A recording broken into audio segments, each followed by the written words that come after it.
Hindi mapapantayan ang pag-aalaga, pasaway at makulit na anak. Walang sawang pagmamahal iyong batid, Kahit di sinasagot ang iyong tawa, ay duwag pa rin sa'yo o ina. alam kong alam mo na sobrang mahal kita. Kamusta ma? Kumain ka na ba? Sana ay okay ka lang. Ang pagpapalaki sa amin ay di basta-basta lang. Lalo na't maraming bagay di alam. Di papayag na ang sikmura ay kumakalam.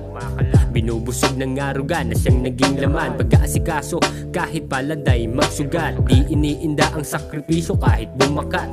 Lakas ng ilaw ng tahanan no, di mapundi. Sobrang haba ng pasensya at handang umintindi. Napakatindi kasama sa pagtahak laging katabi. Pagsubok sa umaga man o sa gabi. Walang makakatumbas kasama ko sa pagpasok at sa paglabas.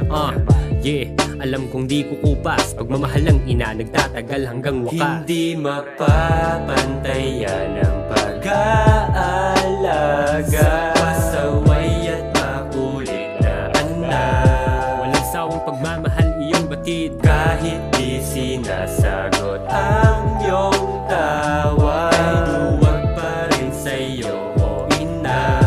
alam kong alam mo na sobrang mahal kita. Salamat pala mama, simula nung unang araw di mo ko pinabayaan. Kahit hirap gumalaw ang iyong katawan lang napagod dahil sa pinagdaanan. Di ininda ang sakit, ang importante masilayan. Ang sanggol na balang araw tatawagin kang inatag at tanggal ng pagod mo at magiging pahinga sa mga araw na ikay susubukin ng panahon. Nandito lang ako palagi sa iyo nakatuon, na handa ka pong samahan at handang palakasin dahil hindi ka po nagsawa na ako ay mahalin. Kaya di ko tatanggalin at palaging dadalin ng mga turo mo, inaysan man ako makarating. Lagi kong babaunin, mahaba mang paglalakbay sa aking pagbalik sa'yo. Ako mismo ang gagabay sa mga susunod na araw at lilipas na taon. Ako naman nangaalalay sa sunod na panahon. Hindi mapapantayan ang pag-aalaga, pasaway at makulit na anak. Walang sawang pagmamahal iyong batid, Kahit di sinasagot ang iyong